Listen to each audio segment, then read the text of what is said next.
ونستعينه ونستغفره ونؤمن به ونتوكل عليه ونعوذ بالله من شرور أنفسنا ومن سيئات أعمالنا من يهده الله فلا مضل له ومن يضلل فلا هادي له ونشهد أن لا إله إلا الله وحده لا شريك له ونشهد أن سيدنا ومولانا محمدا عبده ورسوله صلى الله تعالى عليه وعلى آله وصحبه وبارك وسلم۔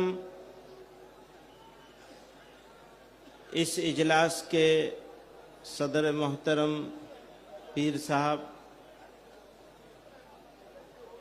دنیا بھر کے الگ الگ ملکوں سے تشریف لائے ہوئے معزز علماء کرام اور ان کے موقر وفود،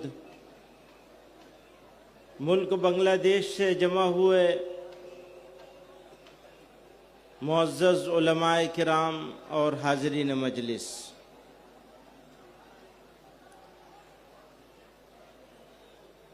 دنیا میں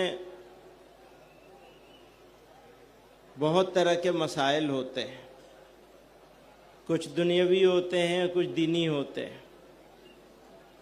پھر دینی مسائل میں دو طرح کے مسائل ہوتے ہیں، کچھ اعمال سے متعلق ہوتے ہیں، کچھ عقیدے سے متعلق ہوتے ہیں۔ حالات اگر نامناسب ہوں تو بہت سارے ایسے کام ہیں، مسائل ہیں، ایشوز ہیں جن پر کمپرومائز کیا جا سکتا ہے، لیکن عقیدے پر کبھی کمپرومائز نہیں کیا جانا چاہیے۔ پھر عقیدہ بھی وہ جس سے جناب رسول اللہ صلی اللہ علیہ وسلم کی شان میں گستاخی ہوتی ہو، اس بات کا اعلان کرنا، ماننا، سمجھنا، جاننا کہ ان کے بعد بھی کوئی نبی ہو سکتا ہے، اس تصور سے جو اس کو مانے وہ تو ہے ہی ہے باہر،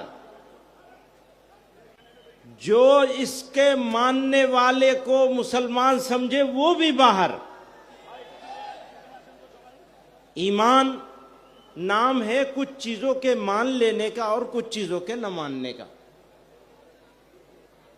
جیسے یہ ہر حال میں ماننا پڑے گا کہ اللہ ایک ہے اور وہ سب سے زیادہ طاقتور ہے، سرو شکتیمان ہے، ساری طاقتیں اس کے پاس ہیں،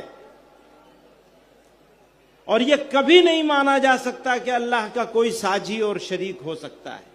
اسی طرح یہ ماننا پڑے گا کہ جناب رسول اللہ صلی اللہ علیہ وسلم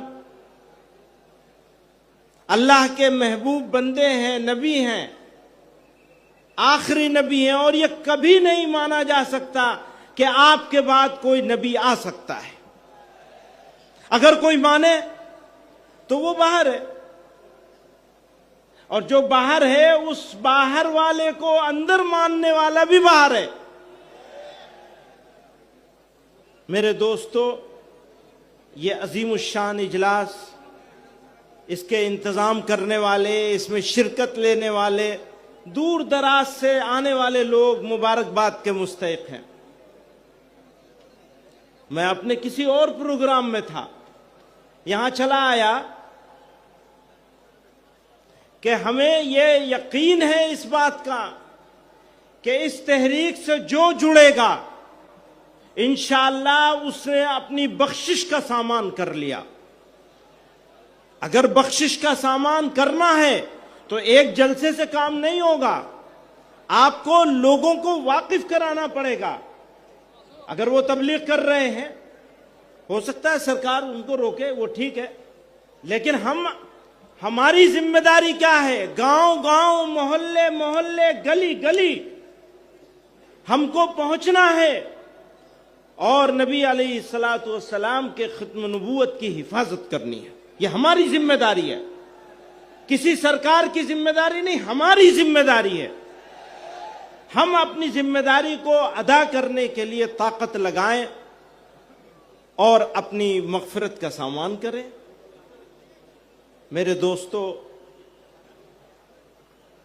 یہاں بہت سارے بڑے لوگ موجود ہیں جو بہت سارے اہم نکتے، جب میں آ رہا تھا گاڑی میں تو تقریر ہو رہی تھی یہاں، تو اتنے اہم نکتے بیان کیے جا رہے ہیں. ابھی آگے اور بھی بیان کریں گے. بہت سارے اکابر بزرگ یہاں موجود ہیں، علماء موجود ہیں.